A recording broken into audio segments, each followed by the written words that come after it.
blastmusic247.com. We're changing the industry one artist at a time.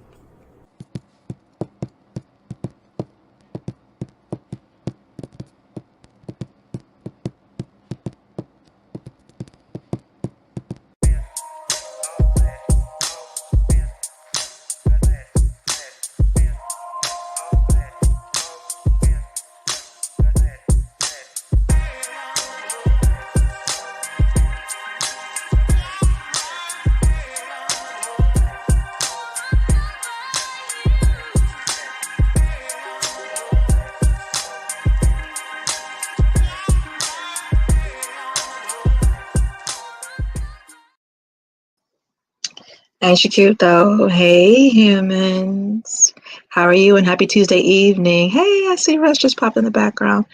So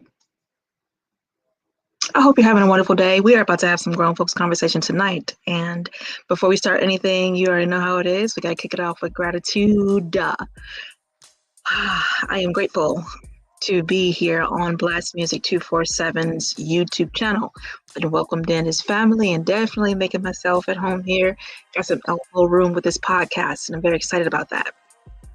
Tonight we're going to have a conversation about justice equals peace. Justice equals peace, okay? But I'd like to thank Troy for being in the chair because he is my adult while I'm here, and I'm so very grateful. This button pushing and knowing which button to push, y'all be on the other screen. So thank you, Troy. I'm grateful for you. Thank you for sending me home, Sunshine. If you guys have not hung out with Sunshine or Shine Vibrations, that podcast is also on Blast Music 247. What you doing? Also, Crazy Carla's Concoctions. Also, Paul Cram. All of them are in here.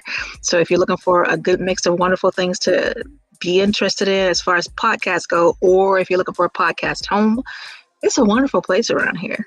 So with that, we're going to do things a little bit different tonight. Normally we wait till about midpoint and kick off the bill paying stuff and play some great music, but I'd like to not interrupt the conversation that we're going to have.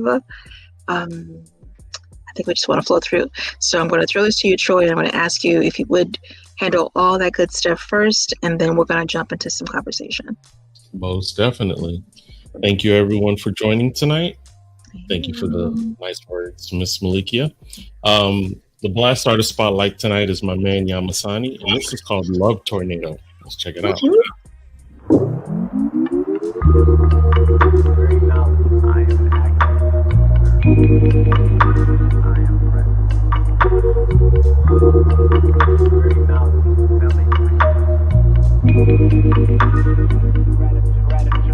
Gratitude, I've woken up to see another day. It's time to stretch, then meditate. 5 in the morning and young still asleep. Got my workout and I'm brushing my teeth. It's time to study, it's turning 6. The young in their room still sleeping like bricks. Pray to my spirit God need an assist. Spirit God told me I'm being too strict. Yelling and screaming too much. Each moment seems like a fuss. Adrenals out of sequence, frequently. So I've been seeking the secrets of us. Spirit God told me I stay on the move and don't make enough room for some breathing and touch. But we can adjust. Spirit God told me to be sure I'm sleeping by dusk and trust, cause you gotta love yourself. You gotta love yourself. You gotta love yourself. No one else can do it for you, King. You gotta love yourself. You gotta love yourself. You gotta love yourself. No one else can do it for you, Queen. You gotta love yourself. You gotta love yourself. You gotta love yourself. No one else can do it for you, King. You gotta love yourself. You gotta love yourself. You gotta love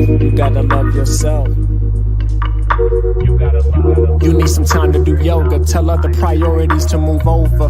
Know who you are when you're sober. Put down the liquor, put down the doja just for a day. If it's too hard, you're nowhere close to yourself, you're too far. Some of us stay on the bottom like tar. Some of us rise up as high as a star. Some of us stay in a melancholy state of mind, looking up and don't try at the bar. Which one of you? 1, 2, or 3? You and yourself need to come to agree. Only opinion that matters is your inner chatter, and that's how it has to just be. Well, yours and the Lord's, of course, but God is what's happening above. Down here, you gotta love yourself. You gotta love yourself. You gotta love yourself. No one else can do it for you, king. You gotta love yourself. You gotta love yourself. You gotta love yourself. No one else can do it for you, queen. You gotta love yourself. You gotta love yourself. You gotta love yourself. No one else can do it for you, king. You gotta love yourself. You gotta love yourself. You gotta love yourself. No one else can do it for you.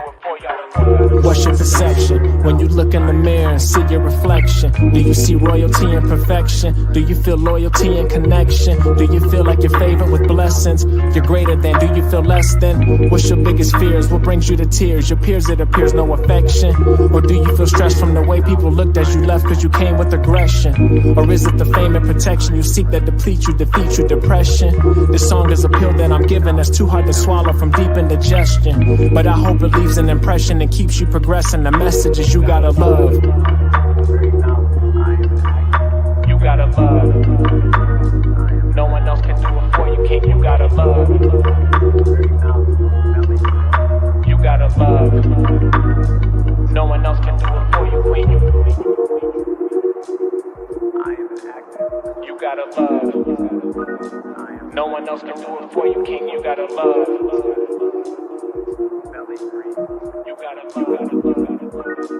No one else for you, queen.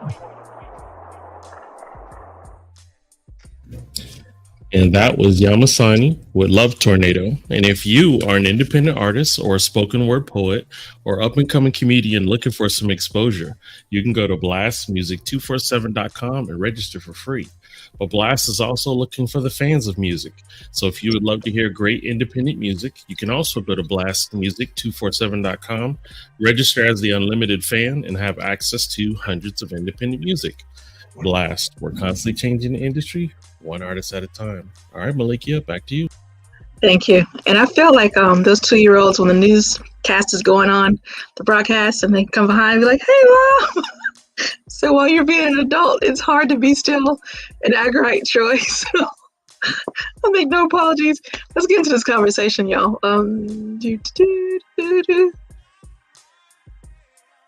Okay, and here's the fun part. Like, you don't even have to stress that. I just saw that message.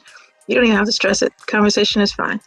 And you guys are broadcast tonight, so y'all know how it go. It's conversation time. If you have been paying attention to the things that have been going on, climate-wise, life-wise, you may feel like a lot of people do. Like, you may have some emotions in the water that run high. That run high. For example, when I got the news about what happened with Miss Sonia Massey, I gotta say, my emotions ran high. When I got the news about the grandma in Mississippi who was sitting in a park reading her Bible, like literally minding her business. Now, clearly she didn't have her tags on. So that's an opportunity, right? We created an opportunity. But even the person who was responding seemed to care, say what they needed to say, actually helped her put that plate on, that was thoughtful. I like that. But what happened after was absolutely insane and unnecessary. Tased that woman 8 times, beat her, knee on her back, knee on her neck, same behavior. So point being, my emotions are high. Like, I feel some kind of way. And I'm blessed enough to be a part of a few communities, one of which is poetry. And I can say that it's a true blessing, because for those of us who are poets, we have somewhere to put those emotions. We whip out the pen, and instead of taking certain actions that may come to mind, we are able to express healthily, right? In a healthy way, and write down some of these things in creative fashion.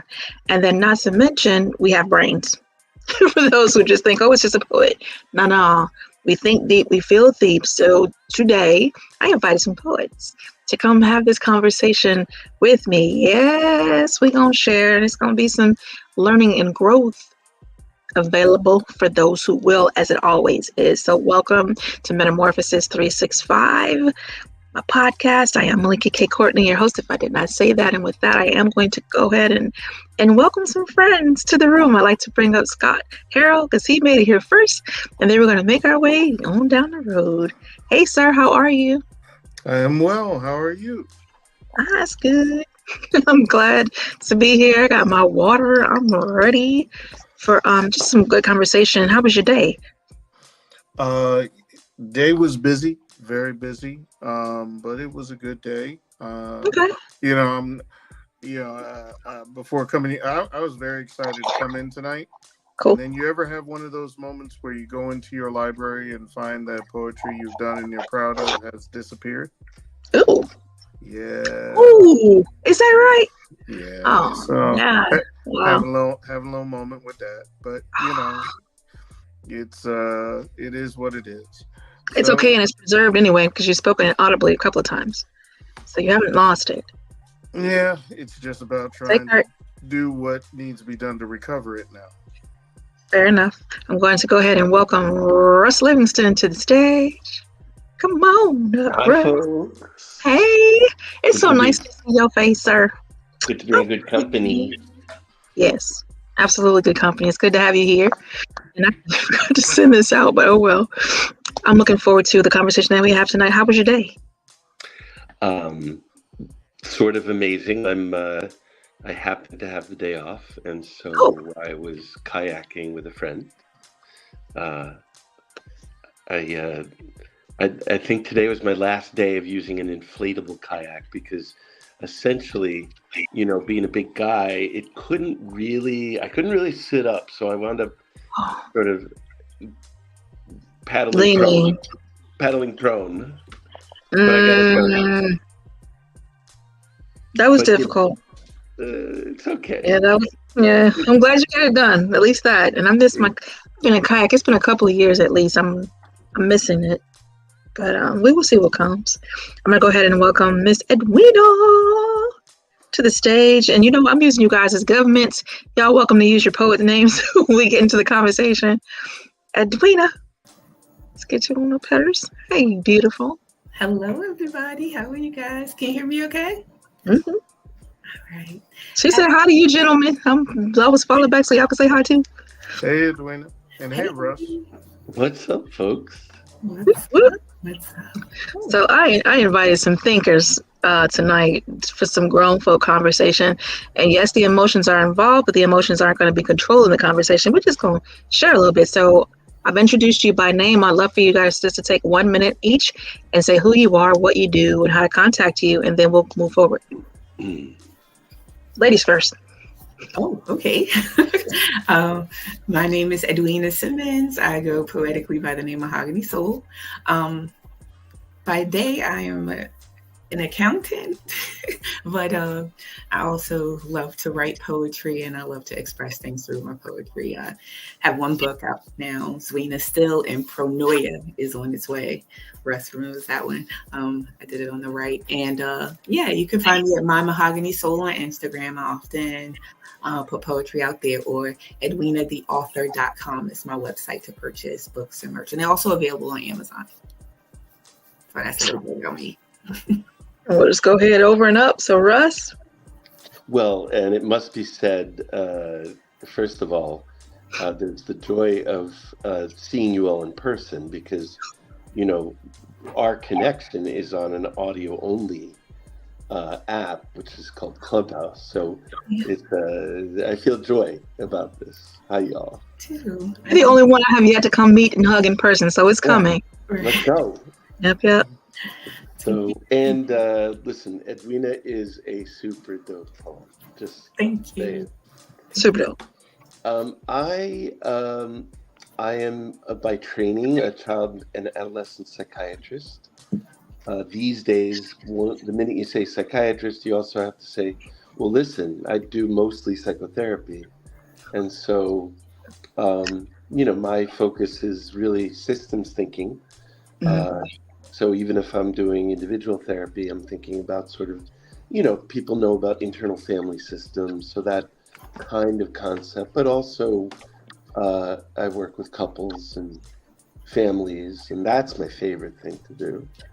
And, the systemic thinking doesn't stop there. And I think that's part of why, you've tapped me, Malikia, because, if we're really thinking about the context in which people are clarifying themselves or working out their pain or sorting things through, that it quickly becomes clear that the context in which we're living is a huge factor in what we say and what we think and what we feel. And so, the living in an oppressive culture has everything to do with how people show up. And the last thing I'll say about this is, there's this diagnosis, oppositional defiant disorder, and I despise that diagnosis. Because, Me too. It doesn't have predictive. I'm telling you, it doesn't have predictive value. One, it's like name calling, and mostly what I think is you have to figure out what people are opposing and defying before you call it a disorder. And in a very real way, children are acting up sometimes because they don't have the means of articulating what they rightly should be opposing. And exactly. If you just call it they're being oppositional, you lose the opportunity to sort out what it is they're trying to say about their family or their environment. And we're going back to that a little bit later too, because I saw something today that I was like, oh my God, I hope Russ saw this, but let's go to Scott. Please introduce yourself and also let the humans know how to find you or get in touch and play. Thank you so much. My name is Scott Harrell, aka Father Time Poetically, co-founder of Partners in Rhyme, next to my partner, Malikia K. Courtney over there. By day, I am the owner and founder of Harrell Consulting Group, a business consulting firm specializing in bridging the gap between your business and the business funding you need. So you can find me at www.harrellconsultinggroup.com, all one word. And by night, I enjoy the poetry landscape for all that it offers. Almost sounded like Batman or a vampire. I'm not sure which way to go with that. With the poets, because some of them poets don't go to bed, Lord. They be able all night. I ain't that person. So I figured like I would start this way when it comes to what we're dealing with. Let's shape the problem. We see all these occurrences, and I love that you brought that up too about the defiance. People are reacting, and then if you truly understand that so many people are in these adult bodies, but they're still dealing with child mind, and all these actions and reactions are still stemming from child mind, it makes it a little bit, I won't say easier, but there's some understanding in the water. Like I can sit back and give some grace because I understand people are stuck, right? People are stuck. And then also the triggers that send you back. But we see this injustice because literally tonight is about justice equals peace. If you want any peace, then folks gonna need some justice, period. Wealth, education, healthcare, criminal justice. We can see the inequalities, and we can see, and not just see, but like receipts, point. We see all these issues, and then we have the other side of the humans who are raging for a change and a difference, but then the middle, that food in the sandwich is so enigmatic when it comes to creating these solutions and implementing the solutions. I do believe that we have the conversation about the problems because the awareness has to rise, and you guys will let me know if you would agree with that or not. So I'm fine with having the conversations about what the problems are and pointing it out, but then at some point there has to be a redirect into what can we do, and then it's not a they. This is what I find a lot of people who are interested in they need to this and they need to that. I don't want to have a they conversation. I want to have a what can I do conversation. What can we do that makes a difference in our selves, at our tables, in our community, that works this change forward. So that's kind of the shape of the conversation like I love to have, and understanding that the link between justice and peace, like they are completely linked, and I don't know that people see that. So that's the point of having this conversation. And then I figured I might as well offer a question to kind of get things stirred up and moving. So the question is, because we're all poets, How can poetry serve as a tool for highlighting and combating social injustice? And before you even get to the question, do you feel like we are really experiencing social justice, or is it something else? With that, the mic is up. Whoever wants to grab that and answer it, I'm listening. So, to be clear, the first part of your question is, do I feel as if we're experiencing social justice? Injustice. Are we experiencing social injustice, or are we mislabeling what's happening? You know what? That's a brilliant question. It forces a certain level of thought that hasn't been put into it. I think it's twofold. On the surface level, I would say it's social injustice based on what we have been told justice should be, based upon equality, based upon fairness, based upon justice is blind. As you drill down, it can be argued the system is working as it was built. So then to say we're experiencing social injustice would be akin to say we are dissatisfied with the outcome of how something was designed from the beginning.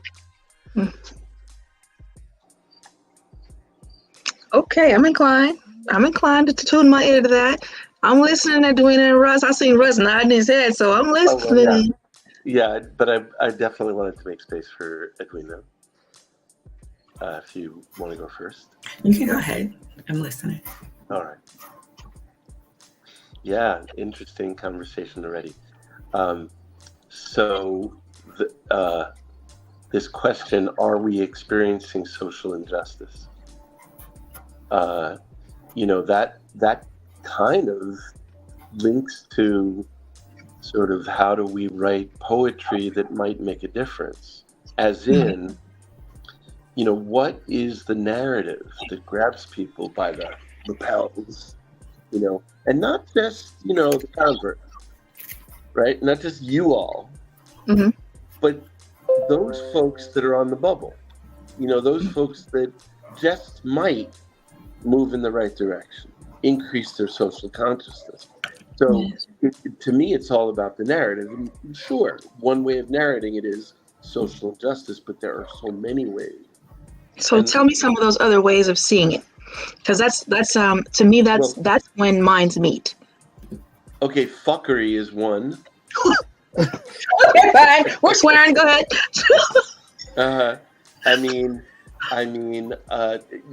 I go to sort of exploit. I go to any kind of exploitation of power imbalance is at the root of, I think all the isms,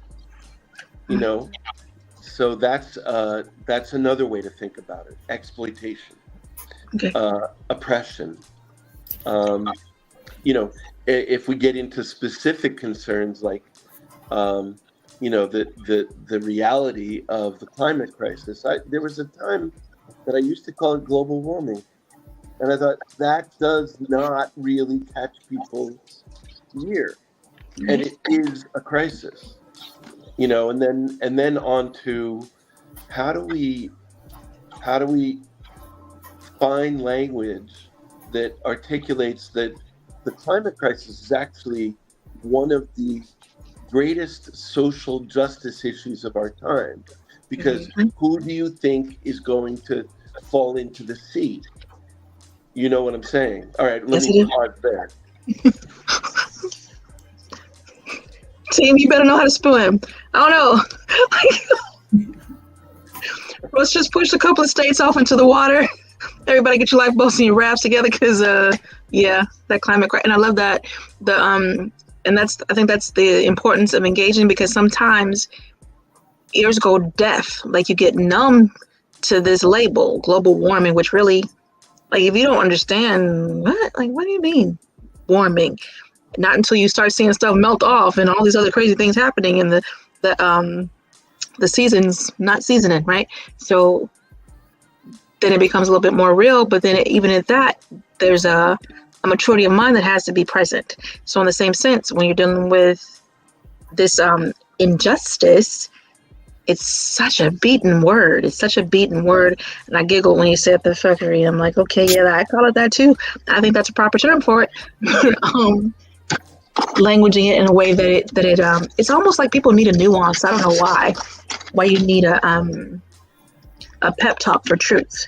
Why the truth can't be truth and impact as hard as it does. So I do want to throw that question to Edwina before we move on to the poetry answer. So are we experiencing injustice, or is this something else? And if it is something else, what is it? I am of the belief that we are currently experiencing everything all at once. And that's why we all feel so white knuckle and raw all the time. And it is our nature as a species to want to take a pitchfork and hunt down the thing that makes us hurt. But if everything all at once is happening, good, bad, and otherwise, who do you take the pitchfork to? And then once you're done with that, what are you going to do to change it? Because we get into these conversations that kind of compare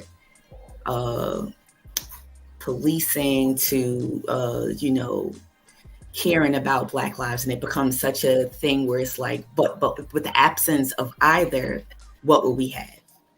So it's like we have to find a solution that is more local than look at this giant monster and try to scare it down, call it a system of something that is bigger than us, because everything that is bigger than us is smaller. Everything is tiny particles of things made up of nothing that form something. So it can all be broken down and turned into something different, but it's all about how you look at it. And if you're constantly looking for a monster to stand down, realizing that a system of control and the presence of something is the absence of something else, the creation of something is the death of something else. So when you look at finding an answer to how change can happen, you have to really be realistic, and you can't look at it as a victim monster conversation. We have to look at it as if there's a solution that requires some sort of a change, as opposed to looking at it. I feel like pain immediately makes us look for something to kill, And I agree. I fully agree with that. And I see Shine made it. So we're gonna make room. We're making some elbow room. What's going on, Shine? I'm glad you made it. And I just saw, I was like, how long you been in the group? I got in about at the 8:17 mark, but my monitor, I think it's stripped the cord, so it keeps going in and out. Okay, well, I'm glad you made it in, and I didn't even see it. I was like, what's that? And I scrolled down, like, oh, duh. We got family in the building, you guys. Say your hellos, and Sunshine, please introduce you, and let the people know how they can find you real quick, and then I'm going to hit you with that question, and we're going to keep it moving. Okay, peace, everyone. I'm Sunshine from Shine Vibrations, also part of Partners in Rhymes with these lovely folks here. My podcast is every Friday evenings at 7 p.m. here on Blast. And hey, Russ, I got to see your face. I'm here, and you too. Yay! Connecting the humans. Now. Yeah, you are. Yay! Cool. So the question on the floor, and well, you've been here, so you know the question on the floor. So let me go ahead and toss that to you for the answer. Are we experiencing injustice, or what are we experiencing? We're always going to be experiencing injustice, not just due to the isms like was pointed out. The main injustices that we are always going to experience are those at the top tier. So those that 1% group, as long as they continue to operate that way, those of us that are below that will always experience social injustices because they are controlling and monopolizing everything. Fair enough. And I'm moving it around a little bit because my computer started making a sound that I don't know. So I am listening, and I'm also doing a couple of things to make sure everything's all right. Because I was a sound that sounded soundy, and I don't know it. So yeah, when it starts whistling at you, I'm like, wait, I know you know how to whistle, but okay. And I appreciate you guys taking time to really think through that one with me, and it made me think. So I had read where's that book? Shout out. Cast. And this is an interesting book, y'all. Like all the way interesting. Like everybody probably need to read this book. Isabel Wilkerson. You guys see that? I don't even know where the freaking camera is, but whatever. Isabel Wilkerson and Cast. And she gave such a beautiful explanation of what we experience when it comes to racism. Her comment was that it's not racism, that it literally is that we are experiencing the effects of a caste society. It's a very interesting thought. And of course, she didn't just talk, she did some research and shared it in a movie, shared it in a book. So I do encourage folks to go read that book and see the movie because it's such an interesting truth. Such an interesting truth. And with that, I'm going back to my poet question because I'm in a room full of poets, so we're about to have some poet questions. And the poet question is, how can poetry serve as a tool for highlighting and combating social injustice? And maybe I'll creep the question a little bit, I'll freak it a bit and say, how has poetry been your tool for highlighting and combating the injustice? All right, I guess I'll pick up the banner and baton again first. So for me, when I write poetry, it's always about changing perspectives. From where you started in the poem to the ending, hopefully your perspective, your view is changed. Poetry, how have I done it? It's not only holding a light but a heart to the fire of what's going on. It's finding different ways to inject the reality of what's going on into numb minds, because the issue of what many of us poets are facing, poets who are about the speaking about what's going on today and more than just chasing a bar or two or impressing someone in a audio space,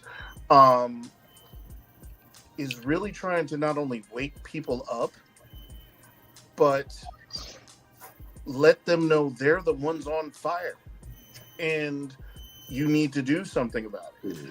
You've been ignoring stuff so long that you're the one being carried away. We are in our own artistic ways screaming from the rooftops to let the world know that it is coming to an end. We are the emotional mental graffiti artists trying to put the signposts to let everyone know, don't go this way, turn around. And I feel we are trying, at least with some of the poetry that I've been hearing. There are so many different poets with styles that are trying to deliver messages like that literally snatch a soul awake, or slowly peel back the eyes and force you to look at something that you refuse to see, even if it's a mirror. And I feel that's our responsibility as poets. Fair enough. I appreciate what you shared. And this, I love the way you explain, like you have a very rich vocabulary, and it pulls such pictures as you're speaking, and to snatch a soul into reality, that's a wake up if I ever heard a wake up before. So I'm going to toss to Sunshine. Balls in your court, ma'am. Well, I would say poetry has been the voice since the existence of the griots, the sharing of passing down through generations, that elder that had the stories and everyone sat at their feet. This has been ongoing. This is how messages have been exchanged between those from then up until now. The difference is, I feel, is that though poetry allows us as poets to get others who normally would not share in those closed conversations to get an idea or have an eye into our view of what we're conveying. So, like, you know, you may not be in this general group, you may not discuss these things with these people, but oh, I see a reel of a poet speaking about something that they keep within their private coups, I should say. And now I'm getting an idea of, oh, because a lot of people's like, oh, I didn't know, or I've never had one to say, but poetry has been that avenue that, you know, can and will continue to be a part to expose, because most people aren't picking up books anymore. You know? Everybody wants to do this and just push play. And like let's Google or let's flip through or the audio book. So as long as you have those tools, you know, poetry will always be used, you know, as a great way. Like I even mentioned it in a piece, you know, like the revolution will be televised through our talents. You know, that's how it will always be. That's one thing that will never stop. Yeah, absolutely. And I love that thought about the revolution. Say, go ahead, Russ. No, I'm just saying I remember that piece. That's what's up. Yep. And since you're on mic, Russ, go ahead and thread that conversation. All right. And you guys feel free to chat on anything that you guys are hearing from each other that inspires you. It's conversation. So jump in as you jump in. Go ahead, Russ. Sure. Well, I've thought a lot about this, and I think you got your poems for, you know, headquarters. The poems that speak truth to power in a way that is gonna inspire those who are already, you know, working and resisting and you know, working on change or revolution, you know, and those pieces are great, but I don't think those pieces land for the you know, the casual person who, as I spoke about earlier, might be movable, right? And these are different kinds of pieces. I know that you know, I write from passion about these concerns, and it's a huge relief to write a piece, and it's incredible to share the piece with, you know, let's say compatriots, folks that are already there, and not feel alone in this. But I don't know yet. I'm still working on how do we find our way to writing the pieces that reach a wider audience without diluting this stuff to the point that it's pablum, you know. You know, I'll pause there. So here's what came to mind for me, because I thought about this. And I will put it in a question form. If you were to create a speech, what would your first 3 lines be? Because to me, that seemed like the way to reach. And I literally went and pulled up MLK's speeches and JFK's speeches and Abraham Lincoln's speeches to see how what is being communicated is being communicated. You know what I mean? Because I so agree with you. For folks who already are in the water and believe, I can DMW, like, you know, real hard, and say all the things I need to, right? fish, moan, and wine, for those who don't know. But I can do all of that with my folks who fully understand you. You understand my pain. You understand the rage behind it. You understand the years of having to navigate angst, right? But when it comes to, I have friends all over, and I love my people, and some of my people love things that I can't stand.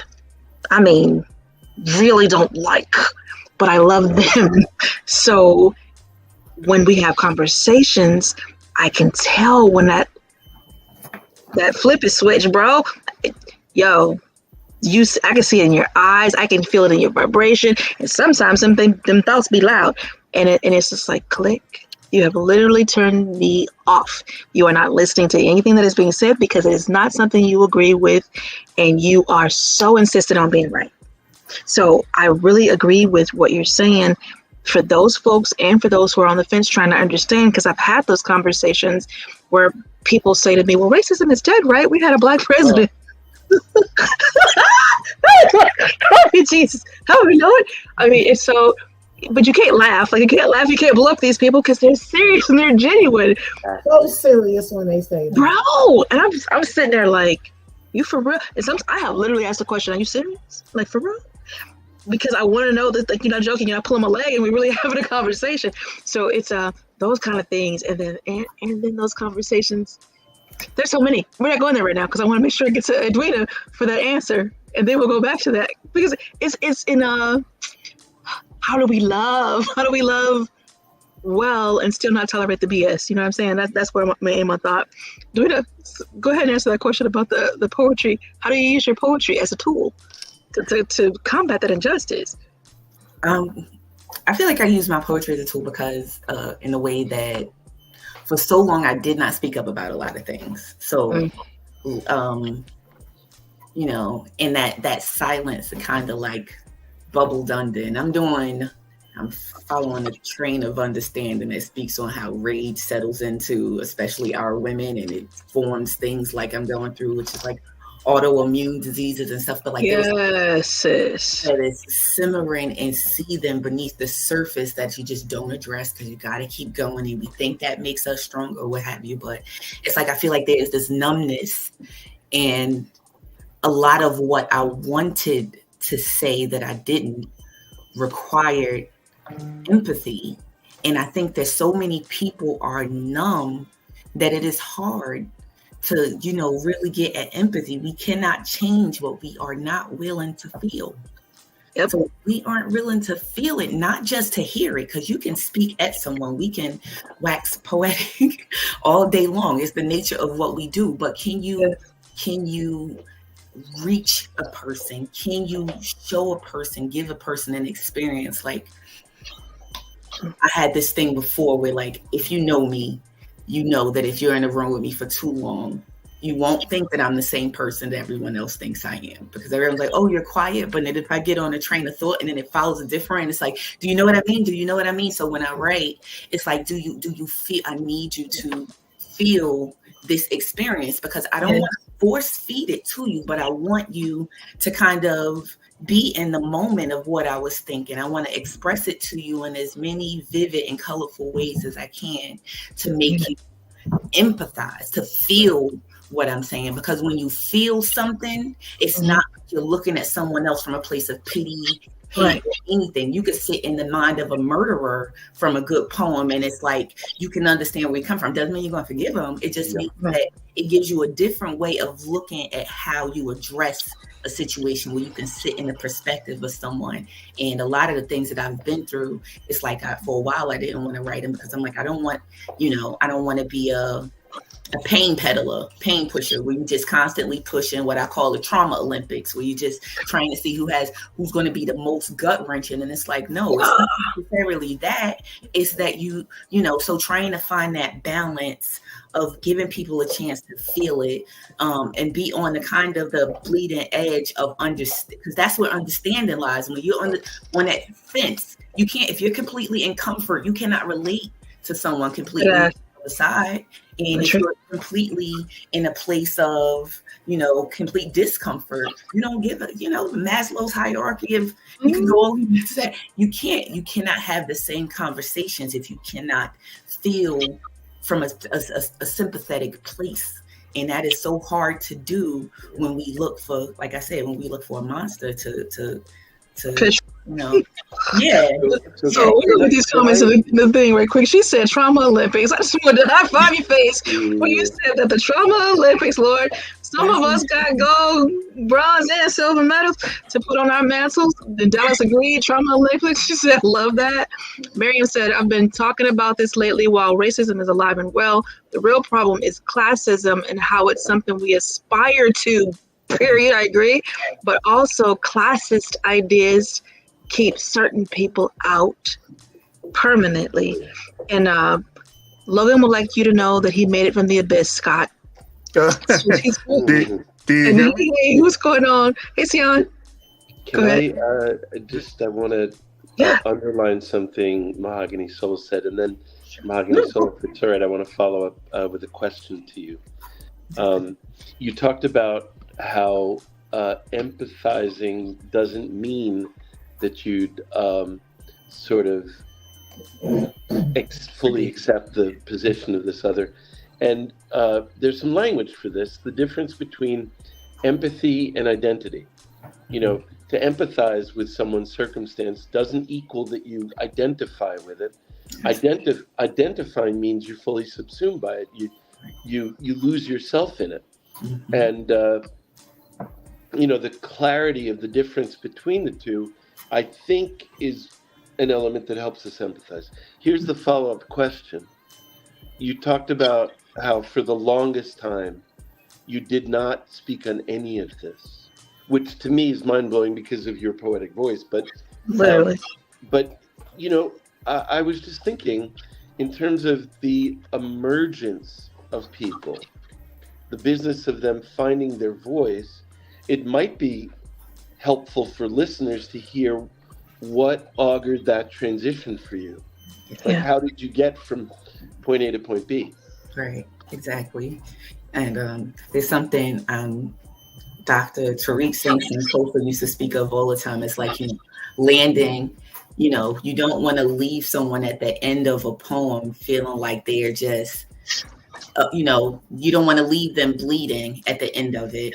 And I think that was a big challenge for me because I was still in a place where literally, I'm like, sometimes people are clapping for my poetry. And I'm like, I wrote this in like the poem that I was going to read today was about a situation that I was in. And like I could not feel it in the moment. But then I went and I sat in my car and I started writing and I was crying when I had it. And then by the end of it, it's like I felt like I've always felt like a good, like I would schedule cries. You know what I mean? It's like you have to. Smart. Have a nice meal, set a wine aside, you know. but yeah, you have to. That's healing. Go ahead. You have to take some time with release, and I think that we deny ourselves that because we think a release has to be vengeance, you know. And I think that when you speak to the conversation of empathy versus identity, I think the conversation right now is. Post-pandemic, I think we don't speak enough about how much the pandemic affects the state of mind of the average human being. Like all of us, if you say you are not affected, you are the most affected, possibly, you know? So like to speak of how much it changed our relationship to people, ourselves, how many people went through that clash of identity that caused you to just take the whole world and spin it on its head. But then some people took it and it was a clash and they let it go in the other direction. And now they're in this constant state of repeating ways to express that they have been hurt or wrong, and it turns into hate. And, you know, so it's a state of consciousness that's very split. But we have to just come back to a place where you feel things. I think that giving people a chance to feel what I've been through gives them a chance to see things from a different side. Like the things that I've experienced, like with my son, a couple of guys that I know that I thought were like, you know, the hardest people in the world, they like broke down. It's like, I never realized how much what I was doing in the world was affecting my mother, you know? And it's like, it's just from the perspective of a mother, and it was not directed to anyone in particular. That's from your man piece. Yeah, man. I know that. Oh, I can smell it. That piece right there says, oh, my whole heart. Oh, There's this one, it's called Mandatory Holidays in Hospital Rooms, where it's just basically me being there feeling like prayer was the only thing standing between my son and the daughter not being here anymore. And I'm like, no, you don't really know that when you're at it, because now, video games and everything else kind of anesthetize people to the human experience to the point where So do.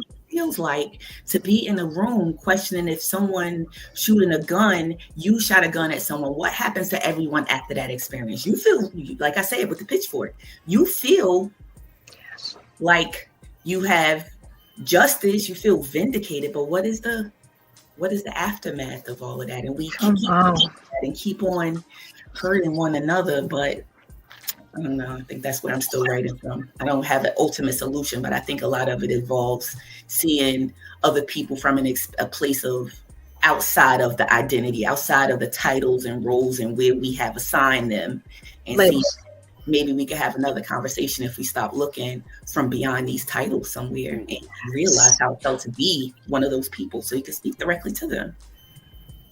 Sure. All right. Give me 1 second. Give me 1 second. I do. Okay. When you said, I came back to my emotions. So you gave such a beautiful, fluid answer to the question that was posed. And I think if I would have captured the sentence that answered it directly is when you came back to your emotions, because that is a transitory point. That's a portal, if you will, a portal back into yourself, a portal from silence to speaking out, a portal from hidden to now sharing. So I think that is so freaking beautiful. Go ahead, Scott. To one of Edwina's points in the way she was so just artfully putting it, one of the problems that I have in society is there is so much divisiveness and purposeful divisiveness. It is part of the structure where we have to be divvied up into so many things that there is almost nothing left. We're isolated. You want to apply for something, a job, a benefit of this, you got to check all of these boxes. Are you between these ages, this income, do you live here, what is your religion, this, that, and the other, blah, blah, blah, blah, blah, blah, blah. And this is the day and age where each level of division is used as, whose side are you on? Whoever is not in that same square with you is against you, and you need to be against them. Mm-hmm. And there are so few places where we can just be human, where we can just sit amongst each other as is and learn to accept, understand, hear, relate. Mm-hmm. Even if we disagree, we can all agree that we are trying to live this thing called life to the best of our ability. One of the best experiences I ever had in life that taught me a lot about that was going to the other side of Earth, courtesy of the Marine Corps, and mm-hmm. seeing people who didn't look like me, didn't talk like me, didn't eat like me, but I knew that they were just trying to live just like me. Mm-hmm. And I feel if we, and I don't expect society, I don't expect the government, I don't expect any, but if we could live from a state of relatability as opposed to divisibility, okay, then there will be less room for argument, less room for hate, less room for, because division opens the room for everything else. Mm-hmm. The truth of the matter is, if you start looking statistically at some of the things that I remember this on a news report once, and watching a reporter say,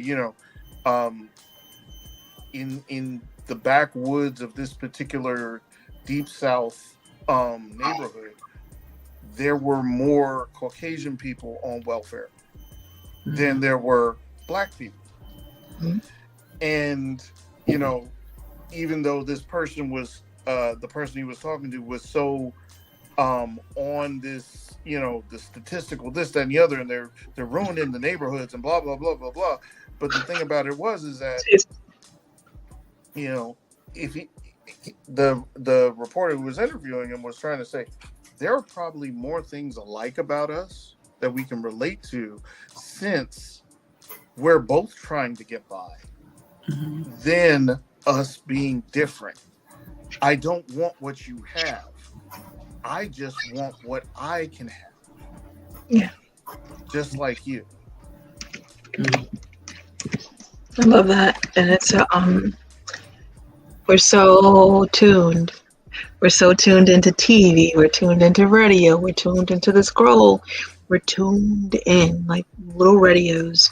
And I find that, and this is honest and true, in many conversations, I hear people repeat verbatim things that are written with the express purpose of detaining your mind, distracting your mind, giving tools of hatred to speak, and it's frightening. And it's like the system of processing the intake is down. So I trust this news station, so I'm just going to repeat what they say. Or I trust this person, so I'm just going to repeat what they say. And that's kind of what you were sharing about the interview reminded me of. They do this, like the word they. I love the word they is a very helpful word, but sometimes I'm just ready to set it on fire because too often it's a they this, they that, and everybody on all sides are using the they. Put your they away. Like, can you put your they away for a few minutes? Say again. What you say? It reminds me of something my aunt used to say. She said, when you have one finger pointing at somebody, you have three pointing at yourself, and that's where the accountability starts, on those other three. Don't tell it. And there's guilt on each corner. Everybody got some guilt makeup. And it's this is not a victimless crime. You know what I mean? This is there's no innocent bystanders except the babies. I will say babies get to be innocent because they're not they're only acting out literally what they're being shown or told. So that's the only innocence in this hell that we collectively participate in. Go ahead. Well, I think it was you, Sunshine, that talked about the 1% and the pervasive effect of their efforts to. I don't know what's wrong with them. Like it seems like the recognition that they already have enough is just broken, and then all this evil ensues, right? But I want to link this up to what you were saying, Scott, about the pervasive effect of divisiveness. That divisiveness serves the purposes of the 1%. They want this. That's right. They want us to all be busy othering, right? Because that if we're doing that, then we're not confronting them. But I'll take that one further. That I'll see you and raise you one. Because to me, this is where it's truly crazy, Russ. Perfect example is in the church or even in our everyday lives. Well, you said the C word. Help us, Lord. Go ahead. Okay. There isn't a church that I know of that has, let's say, anywhere from 50 to 150 members that will preach from the pulpit all the evils of some of these mega churches, but they never put a limit on how many people can come and sit in their house, right? We talk about the 1%, but trust, we've never put a limit on how much money we would like. Everybody would love to be a part of that 1%. And the reason why I put that out is that to me is almost the deep venom where we are divided. We're divided and also united to try to pursue the thing that we are against. If that isn't the dog chasing the tail, the snake eating its own tail, when you look at it that way, the whole world is in a psychosis that I don't know if it could ever wake up from. Bring out the pills. No, just kidding. Don't do it. Oh Right. man, go ahead, Rose. You absolutely, but not everybody, right? Not we five, and not who we represent. And there's a. I wouldn't mind the money though, Russ. I'm gonna say it out there. I'm gonna say it out there. That 1%. I wouldn't mind My guess is you would have the money and still be who you are right now. Oh yeah, and that's facts. That is the difference. I literally had a conversation with this woman. She worked for the state and the county. And she has made tons and tons of money. The type of work she has done. She's one of those people that if you needed to be found, she can also find you type person. Okay. Dr. C.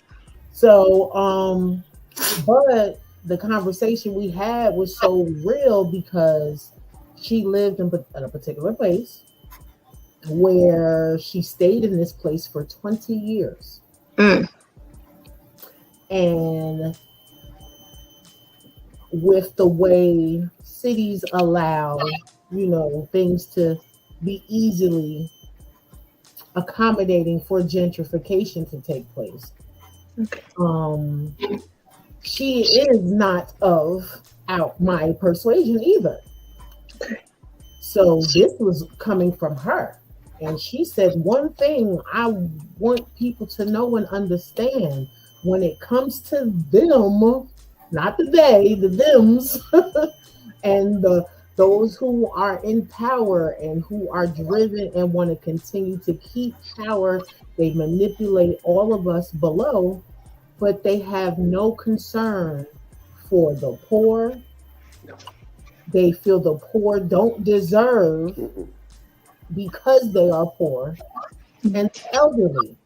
She said, had it not been for my retirement and things that I did on the side, she would not get the same as what she's getting now. And unfortunately, with the positions that she's had, it did not help her situation where, come to find out, the place that she's been living for 20 years, she's been inhaling black mold.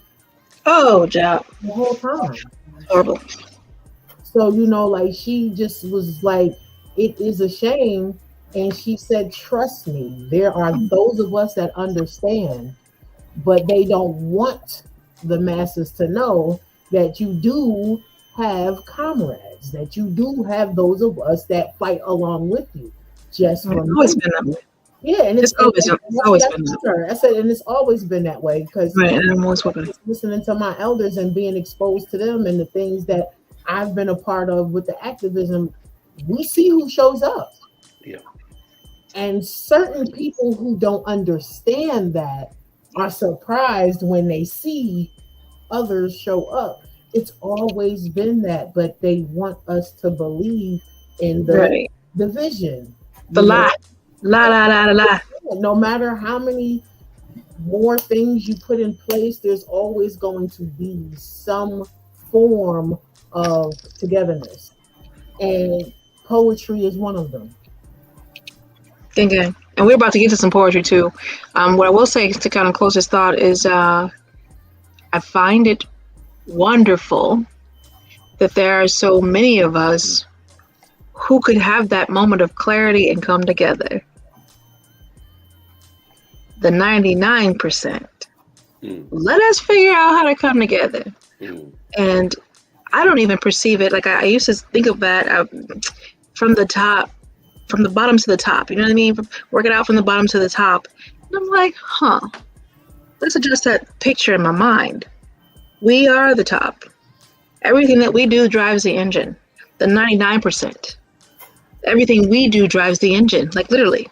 So that makes us the majority, that makes us the movers, that makes us the doers and the shakers. Let us figure out how to come together and redistribute. Well, okay, I'm looking forward to that. Go ahead. To your point, and I know this may sound counterculture, to a degree, and especially in the business that I'm in, I don't blame the 1% per se. Not all of them. I'm not saying there's some that are good. There's some that are there's some that are good. There's some that are bad. There's some that are crazy, and there's some that are smoking while they're interviewing a potential president on their social media platform that got hacked. I look at it differently, and what I'm thinking is this: instead of blaming the numbers, look at the ones who create the equation. It's not about so much the 1% or the 99, but who's putting in the division, the multiplication, the everything along the way, because that's where many of the problems are. We can always say the 1% just has too much damn money, but at the exact same time, if tomorrow we woke up and realized we won, the mega ball and had $1 billion and all that stuff, whatever. And many of them do the exact same thing that we do, just in larger amounts, whether or not it's you're hiding your money under your mattress or in a drawer or in offshore accounts. I get it. Everybody's trying to keep what's theirs. And I'm not saying it's fair. But what I am saying is the structure to the system overall. Right, the access. Is the thing, because at the end of the day, even looking at all of the 1%ers, even if we were to, like Edwina said, get our pitchfork and go after them all, if we get them and don't change the structure, all we're doing is replacing one bad apple with others. That's what ends up happening. If you don't change the system, you will repeat the system. And I can get with that. It's like I hear you, and what also comes to mind is still, yes, to me it's like you have water and you're pouring things in to flavor the water. Folks still got to drink it. Or if you want to see it from this perspective, these edicts and issues, are issued, right? Folks are still upholding it. Folks still are acting it out. There are still bidding doers. And when bidding doers stop doing the bidding of the bull poo-poo, a little bit different outcome. Speaking of poetry, we about to flex in some poetry because we are already an hour in, and I definitely want to feel the poetry. I'm here for it and a lot. So make a point real quick too before we chat. Yes, you can. I am going to leave y'all with this question too. Let me read this question with the right thing. And nope, I don't even like that one. I like that one, but I want this one instead. What roles does language play in shaping our understanding of justice and peace? So keep that question because we're going to come back to that. And go ahead and make your point, love. Yeah, no, so I was going to say is like, so many times we hear these conversations with people like arguing about the president, and I'm like Scott said about upholding these systems, but it's like most of the people that show up to activist situations are activists.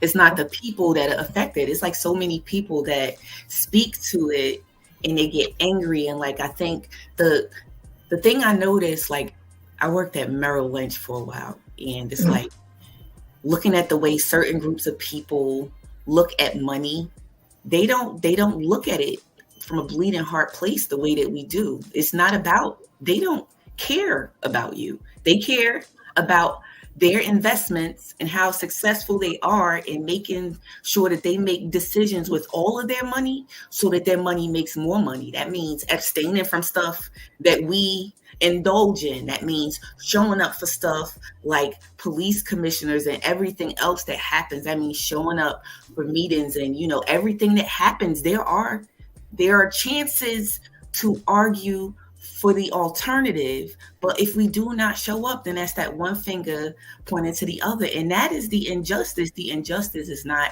you won't drink your own Kool-Aid. And then again, the system that we speak to counts on that welling up of rage and anger that we get. But like every time it just flares up, and then we rage out, and then we burn out, and then we go back to being banal and soothing ourselves on things. But I'm like, if that doesn't change on an individual level, and people start showing up on every level of, or either throw the whole system away. If you're going to still live in the society, and you're not going to take sovereignty and make your house your own individual country and completely say that you're not going to be done with it, you do have a responsibility to see who's in these offices and hold them accountable for the things that they say they're going to do. But if nobody is showing up, then it's going to be more business as usual. That's Go on, say the word. Go on, say the V word. Take your tail out and vote.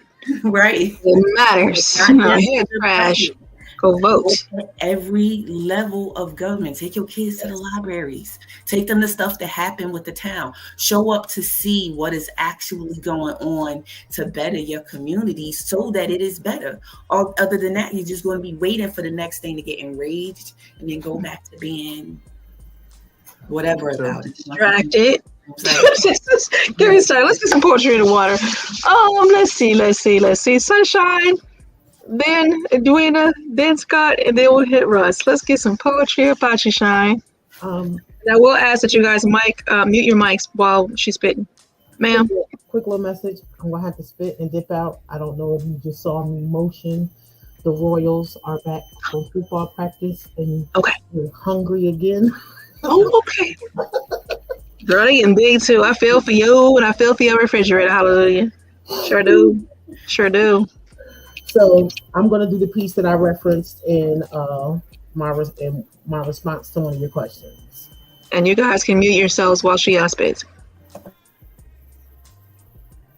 Time and space. Time and space are two things that cannot be erased. Mentally shadowboxing over missed opportunities. Once leaping, now stumbling in this here rat race. Doped up delusions manifest over river-filled pillowcases, fixated on time and space, and how much of it was a waste. Subconsciously setting ourselves up for the chase, or to be chased. Let's not act like this ain't the case. Still wearing blackface, tap dancing around our own discrepancies, ignorant to the fact it's our choice to change our complacencies.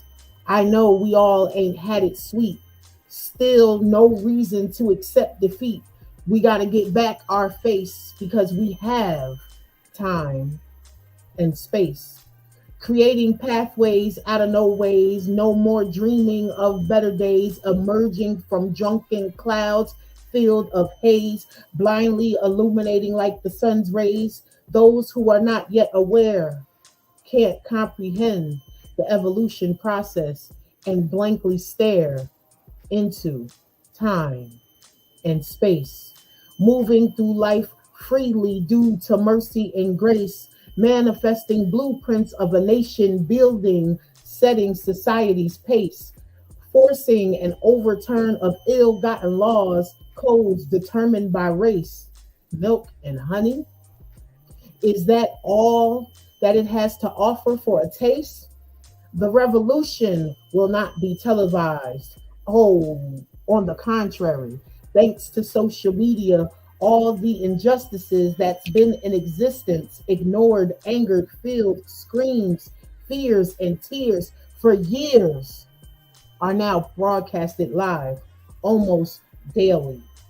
Even though the media is still aiding in deceit through operations of disbelief, milk and honey, we not babes or property, so that ain't enough to eat. With time and space, creating the blueprints to take more than just a taste, oh, the revolution will be televised through our talents magnanimously, whichever specialty they may be. So use your time and space accordingly.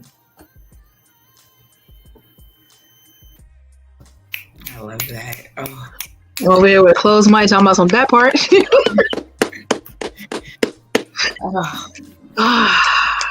Y'all got the instructions. We're going to keep this moving. Let's go.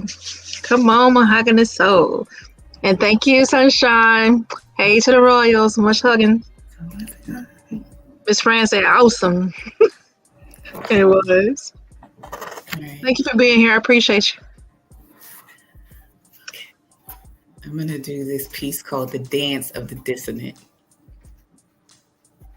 In rooms, we do dances.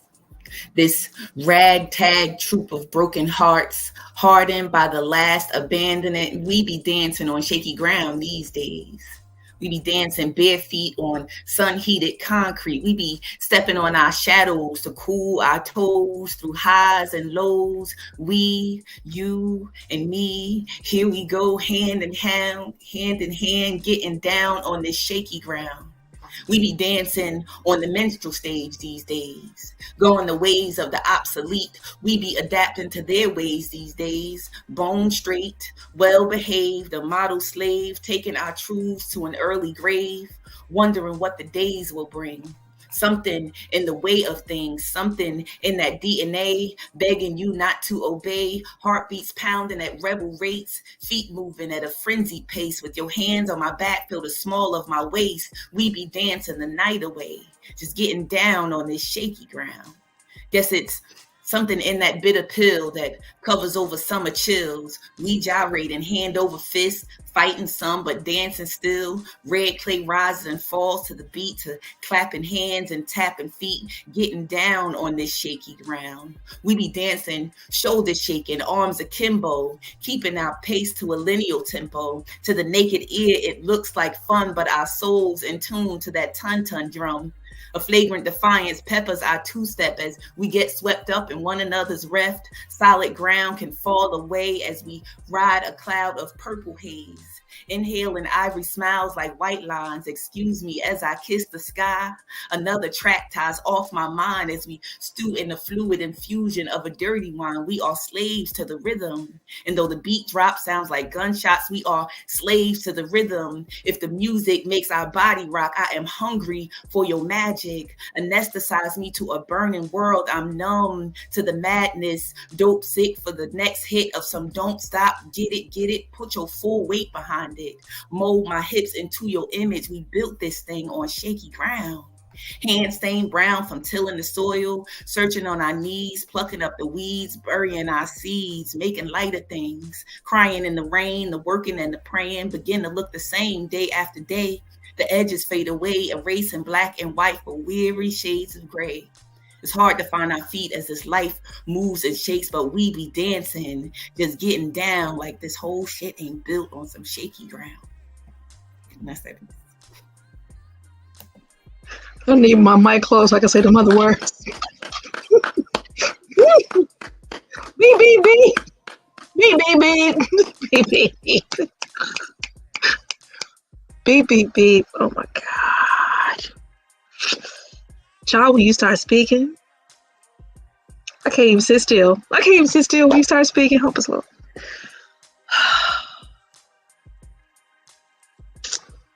Mercy. We're going to keep this going. Oh my ever God, Edwina.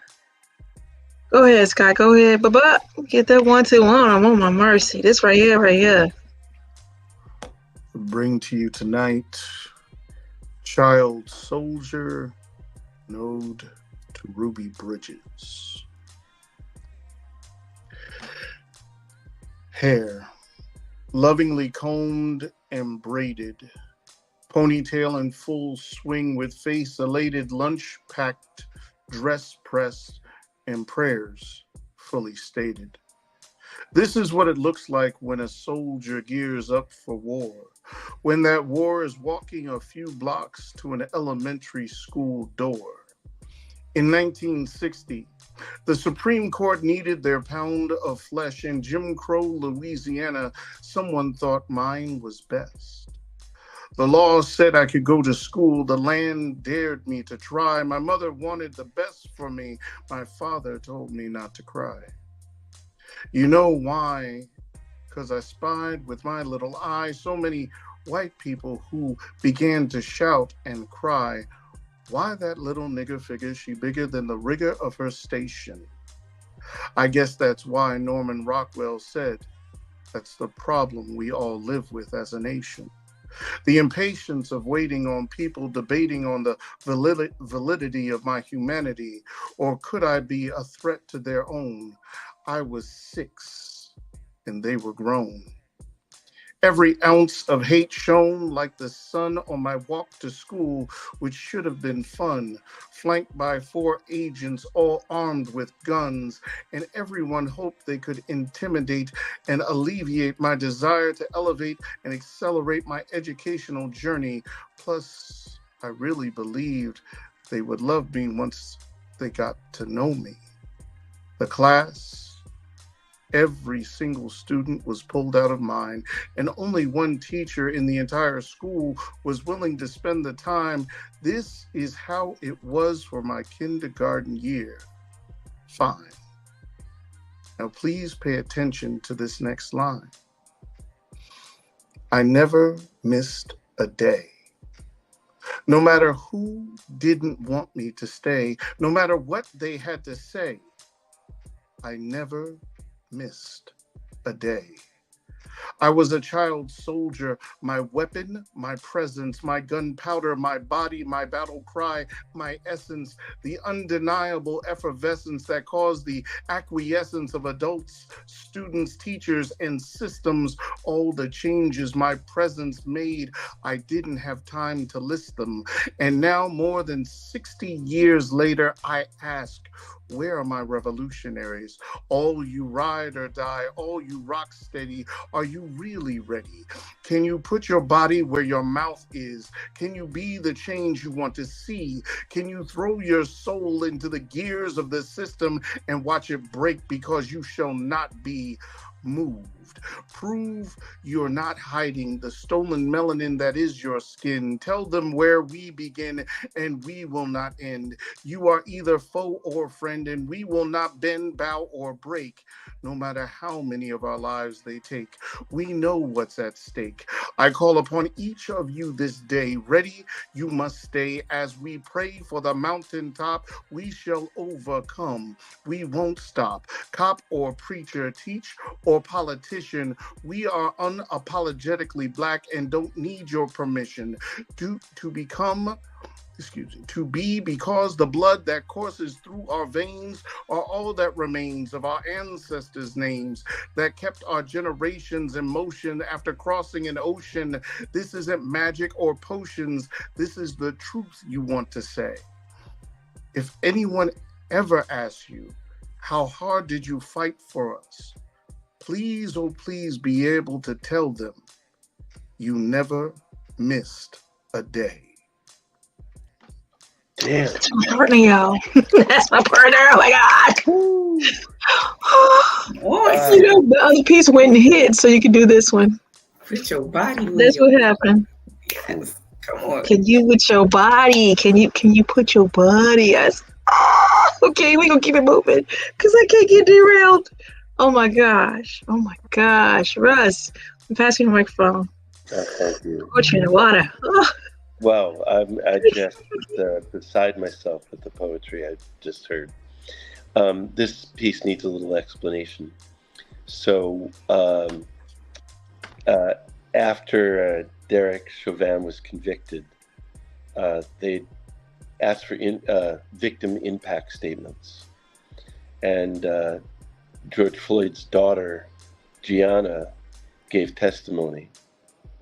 And it was briefly and widely on the media. And so this piece addresses her testimony.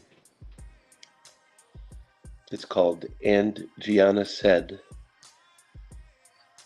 Let us not shrink from the searing image, the will to smile turned to burdened grimace, unspeakingly brave and forlorn. For the father from her life indecently torn. She struck the truest blow, adorned in her floppy, dignified bow, the best argument for humanity, while depravity looked on in brute inanity. And she said, well, I ask about him all the time, and that's kind of it.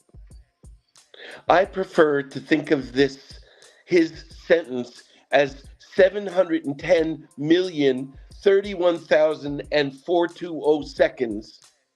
An eternity of redress beckons. May each second lash us all, the better to evade the fall to savagery and to spur the rise to civility. And she said, well, I was asking, how did my dad get hurt?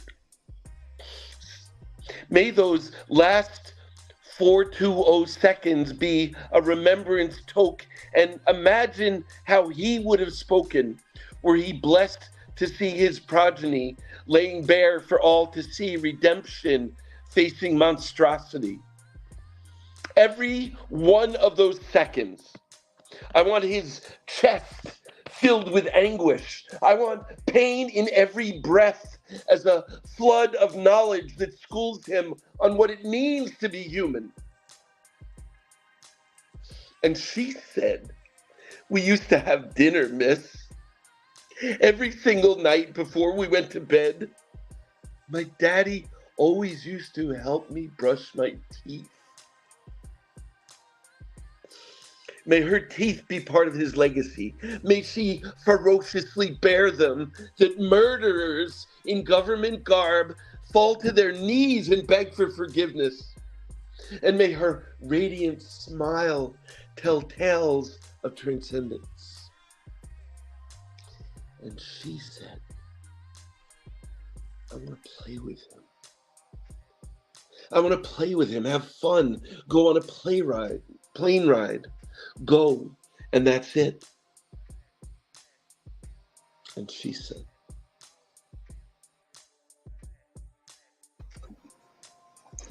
you're on punishment. I have on makeup and I can't do the raccoon. Oh my God, Russ. Like, how do you breathe? I'm trying to breathe. I gotta breathe. Give me a minute to breathe. I mean, it gets me every time when I read it. I wasn't ready. I didn't know you did that piece. I didn't hear it before. Oh. Fudge, man. Like, how do you navigate that? Is that a rhetorical question? Yes. Yes. I don't think you're supposed to. That's the that's the painful beauty of that piece. It's not something we can navigate. You're not supposed to be able to navigate it. So here's a navigation that I need, right? The navigation to stay and not pick up old work. Let's keep our current work. Let's do that. Oh God, man. Okay. We from South Side. We gotta tap into our South Side right quick. South Side. Okay. Oh, bro. But letting as Mahogany Soul talked about, and as you ran back, it's when I'm going to paraphrase, but it's when she found her feelings. And, we absolutely need this. And so, yes, weep. I've already transitioned in my feelings. I made the good transition. I went through the right door, the right portal. This one makes me want to come back through and go back again. Choose another door. Okay, great. Oh, my ever God, Russ. Here we go. I wasn't ready. I'm ready. I was gonna spit for y'all live. I don't even know if I can. I'm just like, I think we're gonna cheat. We're gonna cheat and do. We're gonna do a piece. Great.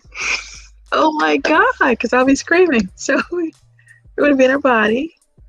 I'm gonna share this because this I could probably breathe through.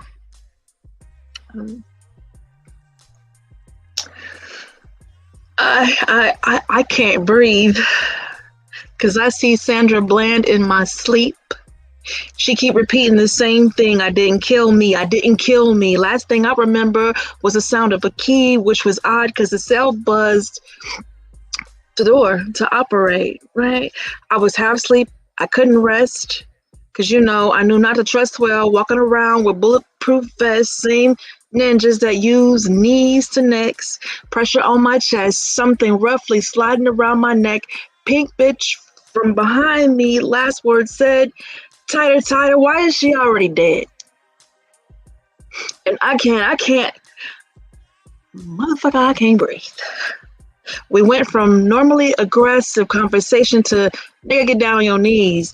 I already said I can't, not because I don't want to stop resisting and comply, but for me, a stately 6'4", arthritis having guy,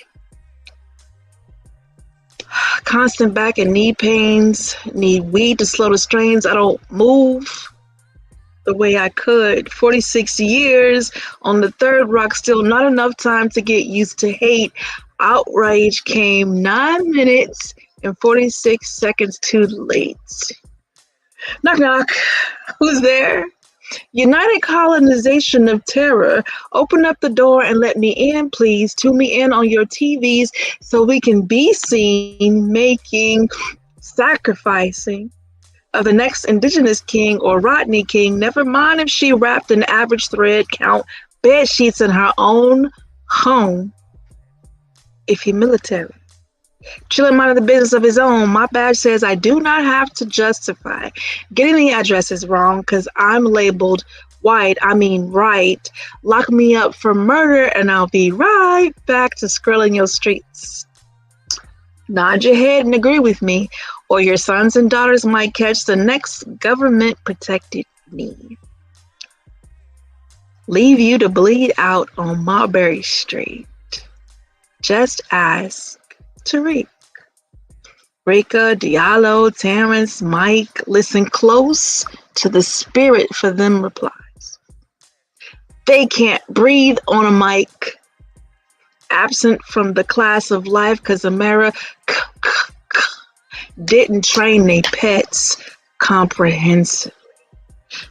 The people by the people need to become vets. Given to euthanasia when rabid dogs done gone wild. How many beep do you have to drive your vehicle into a peaceful crowd? And that hoe at McDonald's right now. Tony and Philando still in the grave. Why we let bleach blonde, bad built body ancestors out of their cave anyway? Numbers dwindling. It's okay because the sun do my bidding. Evidence of dying in breed. Wishing no evil, solely returning energy. And I can't wait any longer to breathe. And that's that piece. In a very good way. Don you, Russ. Yeah, that's Don you, Russ. cool. Oh my God. Let the sun do my bidding. I know. Oof. I had a feeling you were Heart is trembling right now. I can't. This is a lot. Oh. Yeah. It's I'm so grateful you're here. That piece was like sunshine hit me in the left eye, Mahogany Soul hit me in the right eye and in the gut. Then Scott was like, bah! And then here you come with the scissors. And I'm just like, oh my God, I'm undone. Am I done? The pen is necessary. Oh yeah. It's necessary. And for whoever's watching and whoever catches replays, poet or not, sitting down and being able to take a pen and paper or to grab the computer or phone and get it out, it speaks to what Edwina was saying earlier, as far as not holding these things into the body. As women in this skin, we get that comment, oh my God, you're so strong. How about the push? We don't want to be.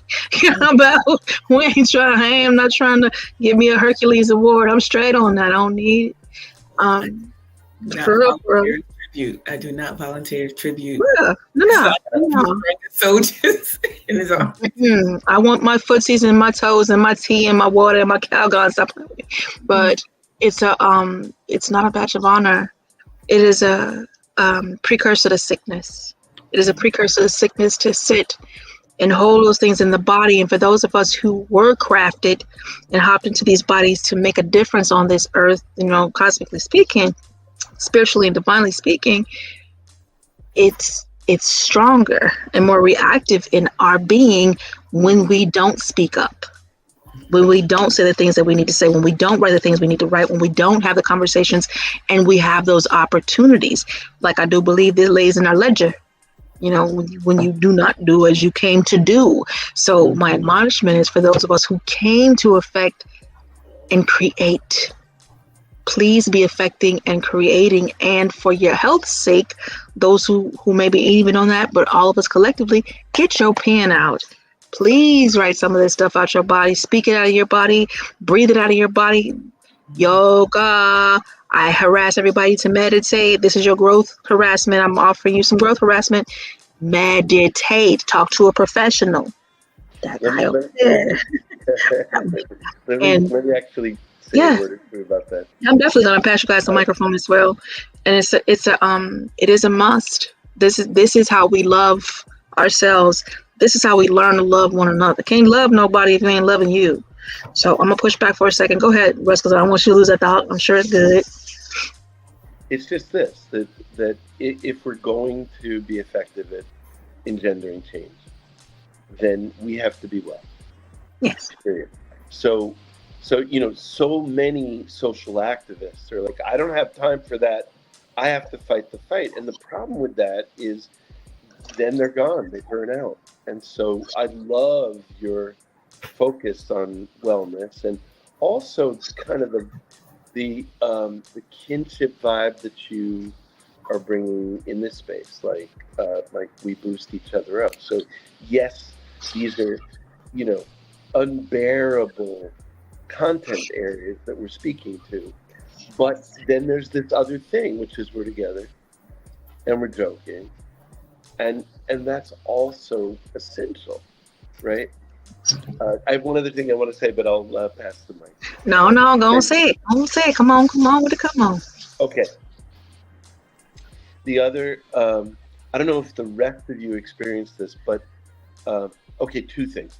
One, the writing is a container. It makes the unbearable, let's say, bearable. It allows us to do something with it so that we can hold it.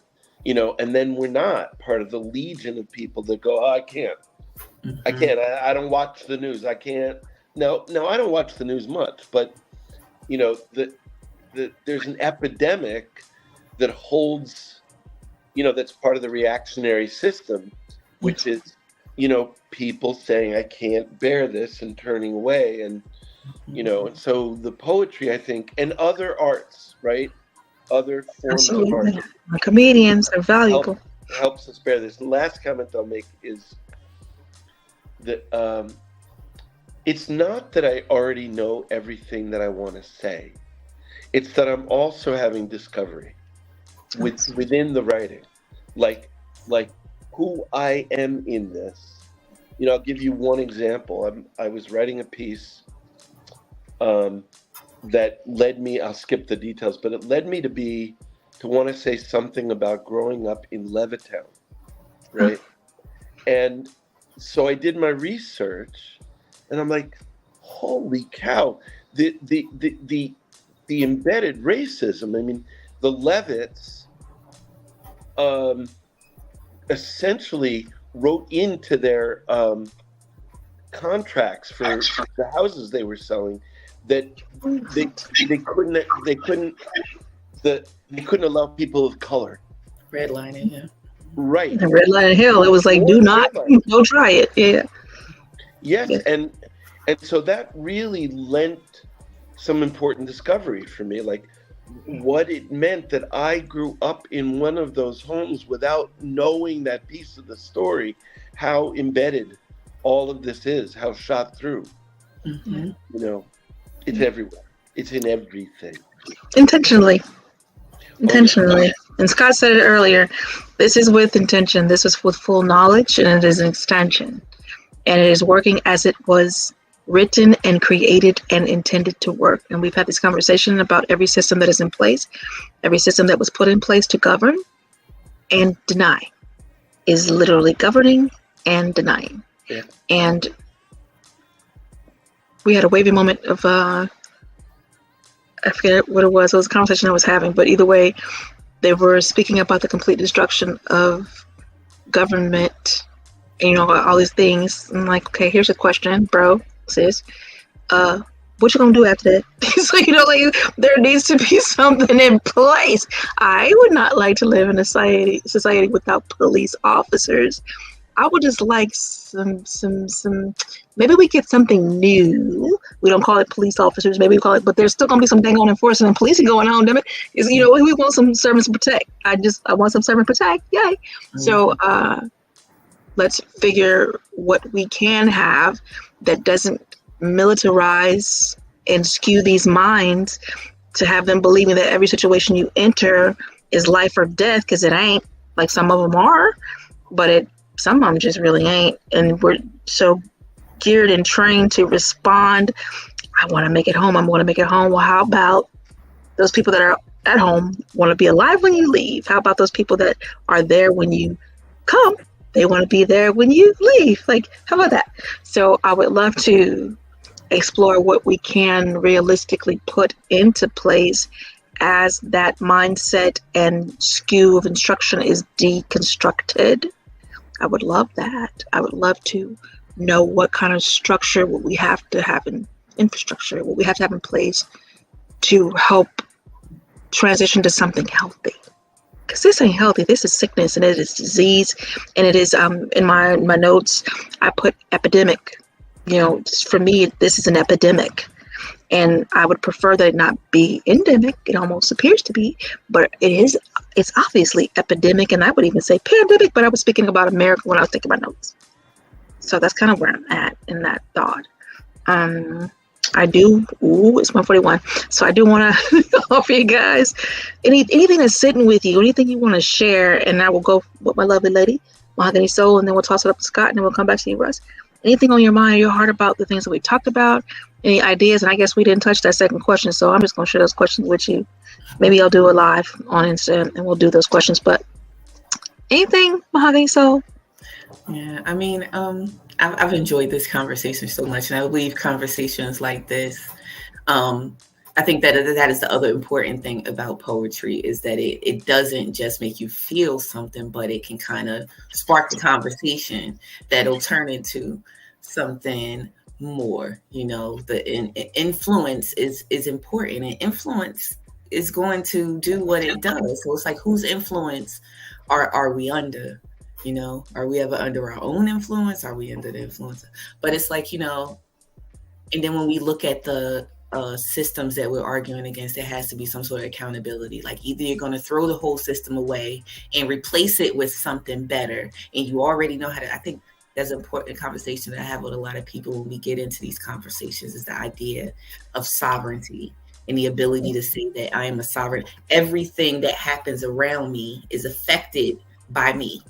And if we can all take that perspective and influence an idea that perspective is important, that means we're going to show up to places where conversations that make change happen, so that when things happen, I think that that's what separates many of the communities where this is prevalent, is that in my community where I grew up, there are never parents at PTO meetings. There's never parents at city council meetings. There's never parents showing up. But when there's something wrong, you cry out in the streets when no one is doing anything but trying to control your rage. That's not the place for it.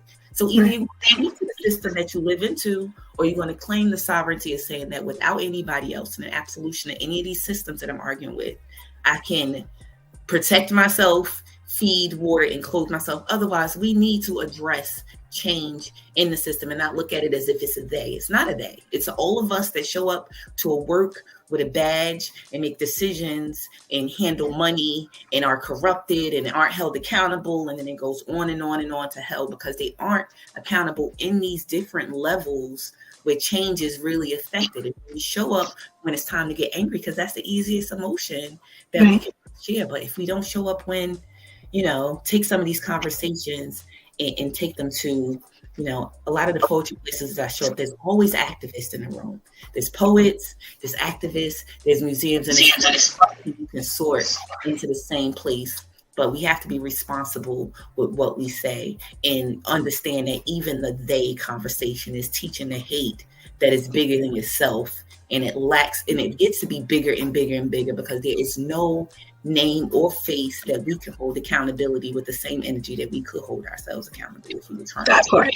Yeah. That part. The system, when we're speaking about the systems, I'm like, literally, there's so many systems, but you can't, as a single individual, go in and change a system. You can go and connect with the person and help the system change. That's what we can do.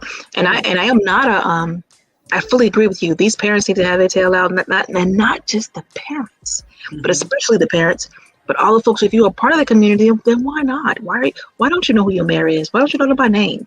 Why did you invite them to dinner by now? Like, your street don't matter. I used to harass folks, and my mom is very faithful too. So it's important. Like, maybe on our phone, like, hey, how you doing? You need anything? I didn't know everybody didn't do that. You know what I mean? Not until I got older. So this is it is a learned and trained behavior, and I think some of it is about fear, and some of it is indifference, and some of it is the beat down. So beaten down that they don't think it will work. So those are conversations that have to be crafted to again, what am I here to do? Love people back to life, right? To love people back to life, and in living, these things become important. But when you ain't even got it to live, when you work in 80 hours and you a single parent, you can't. You know what I mean? You don't have a livable wage. These kids don't have food. They don't have the things they need to go to school and to sit and be educated. And that's what I wanted to come back to, Russ. I had seen some trash earlier, but I'm gonna hold the trash real quick. I'm gonna talk to Scott, and then I'll come back to you. Remind me. Don't let me forget. Go ahead, Scott. So you were going to touch on the point. You were starting to touch on the point that I was going to get to. Oh, you were thinking hard. Stop right there. No, go ahead.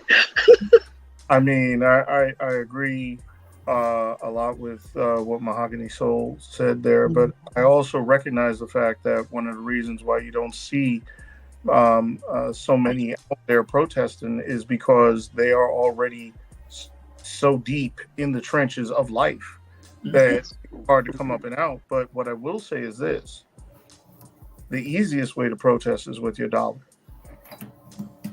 Mind where you're spending your money.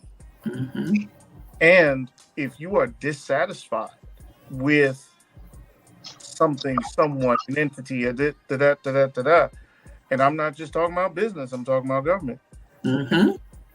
Get folk together and say, hey, see, if everybody, you can have protests that none of you have to be on the street, but none of your dollars go there either. You want to see something change fast? Let the arrows start going down. And I'm just speaking from a business perspective.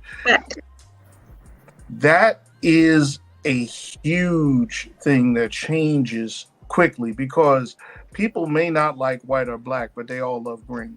And green speaks louder than anything else, trust me.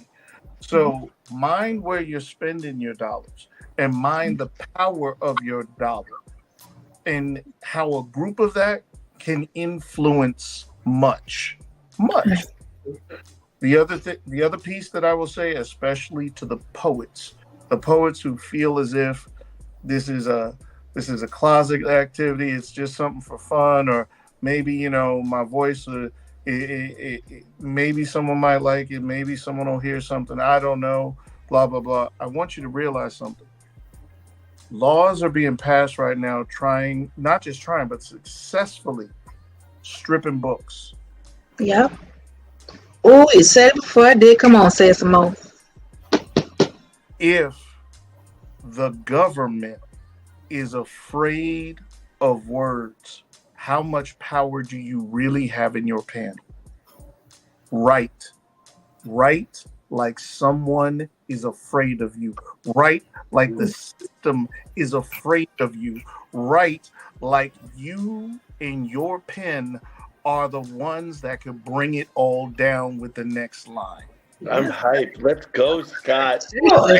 Hamilton, like you run out of time, get to writing, and I love that you mentioned that. Like, dude, this, I swear, it's like it's a sounding board. Like this is my complaining when I be fussing at people. It's my complaining. So it's so good to hear somebody else fussing and saying the same thing.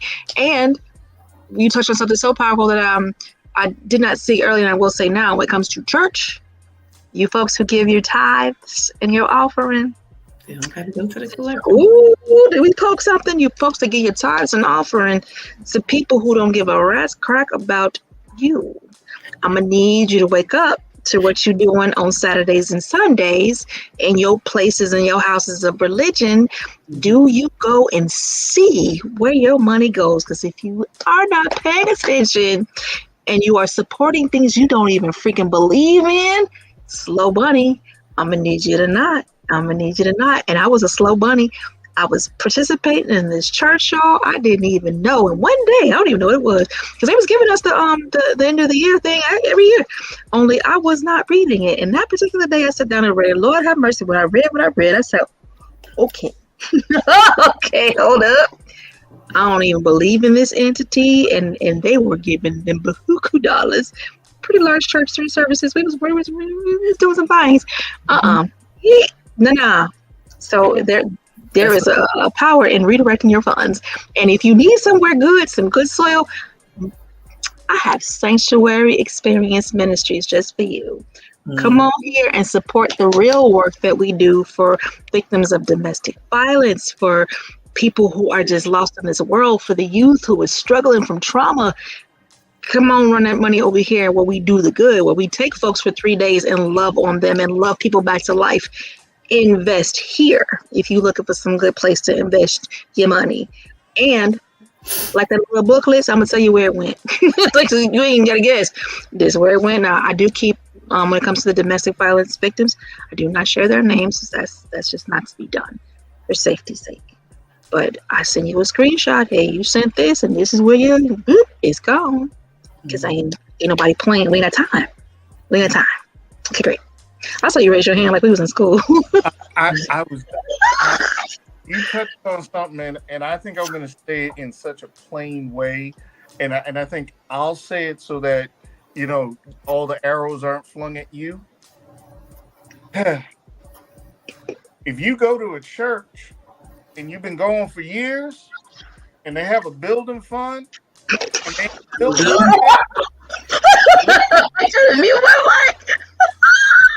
if you go to that door if you go to the church for years that have a building fund and the door creaked from the time you first came in there till now and they ain't built nothing yet, leave.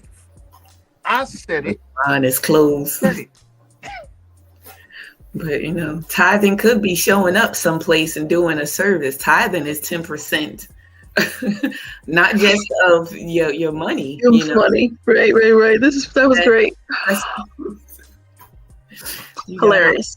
Yeah. You petty, sir. You petty. But it's truthful. It's very true. Don't do it. And yes, it is a tenth of your time, a tenth of your resources, a tenth of your talents. Like literally these things, and I am diligent in that. So there's so many things. That's a whole other conversation. We come back together again and we talk about that right there and giggle, because there's so much to giggle about that. And I giggle in love because I was a slow bunny. I didn't know any better. I didn't do any better because I didn't know any better. But once I learned better, I was like, oh, now let us learn better as a society, right? And for folks that and here's the thing, I am not missing the mark in that. Sometimes we buy as we buy, right? But please just be a bit more conscious. Can't you be just a little bit more conscious? Can't you go, and this is something I didn't know either. Can't you find out what your pastors do after church? Like what they do during the week? Because I was very surprised to learn a few things. I was very surprised. surprised enough to leave. Okay, so oh yes, so know bruh, about it's like, woo, okay, great. And then when the conversations came behind the behaviors, I was surprised to understand what they really believed. So everybody that's pastoring ain't necessarily leading you toward Christ or Christ principles. And if you didn't catch last episode, we talked about there were seven principles, 7 Christ principles for life. So if you haven't caught up with this podcast, we're on 16, mind you, 14 had 3. So go ahead and tap them shorts and go back and listen, because this is a growth podcast. We helping all those who want to come be helped. You're gonna be helped if you listen. I have enjoyed you guys immensely. I'm gonna come to you, Russ. I think we still have to come to you for last words. Yeah. Sure. You had wanted me to remind you about some. Oh, Russ. So what had happened was I was on the Instagram and I saw this clip, and there was an instructor, and she was in a classroom, and it seemed like it was a pretty full classroom. The very first words I hear in the clip are "sit TF down."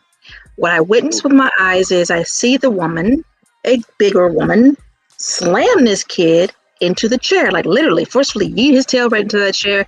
And the next line, I do believe I heard, "Nigga, what you think this is? Oh. It's my classroom." And she went on a rant.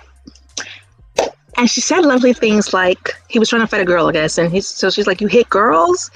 And did your father beat your mother?" Oh, she said a lot. Oh, it was great. She said a whole lot. And this is what blew my mind. The folks in the comments who were so cool with it. I ain't said it wrong. I support this teacher. The parents want her fired. I don't think she should be fired.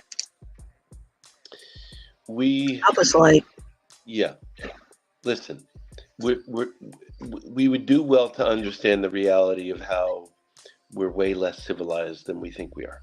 Mm-hmm. Right? Because we're sort of in a bubble here. Right. And the reality out there is that's standard fare. Right. And, just take a look at how it's nip and tuck who's going to get elected. Right. Half of our people. Half. Mind blowing. Mind blowing. Right. So that's what we're dealing with. All right. Actually, that goes to one of my closing comments, which is, do vote. I get the argument.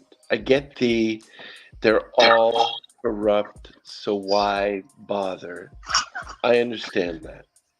But the thing is, sure, we need to pull left once, Harris is president. Of course we need to pull left, but the thing is, there's such substantive differences. Let's start with the court. The Heritage Foundation spent decades achieving what they've got, which is a 6-3 reactionary majority. Yeah. Right? And what is that? That's that they saw the writing on the wall. They're like, oh, I get it. The demographics changing. It's not going to be majority white at some point soon. So here's a plan. This is apartheid. Yes. Yes. So vote. Vote for someone who's going to get the right justices in. And, that's just for starters. All right. The other thing I want to say is I feel such gratitude to be in community with you all. Sunshine, Scott, Mahogany Soul. I pinch myself. I count my blessings, And Malikia, what you're doing here matters, right? I mean, you're answering your own question, which is, what language can we use? Yes. That really delivers the goods. And, it's not just that you're doing it one time. Mm-hmm. It's that you're, it's in your bones, it's in your blood, and you're living it.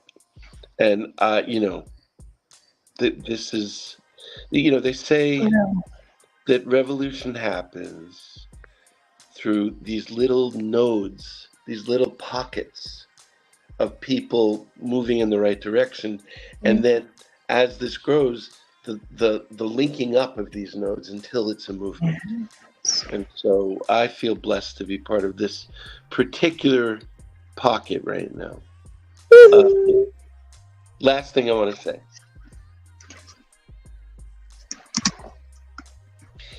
In my view, the root of revolution is self-love,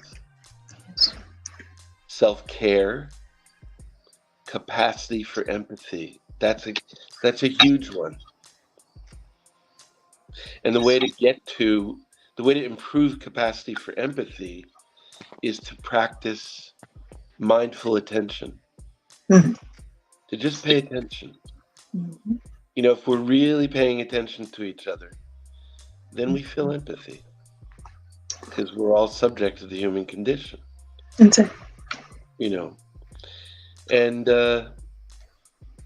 so I'm encouraging folks to adopt a practice of paying attention. Real quick, because I'm at 2 hours. I gotta quit. Okay. And we can keep on talking for a second, but I didn't know. Okay, I love you guys. We can get recording.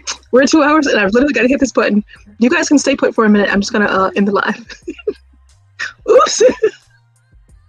La la la. Oh, I got.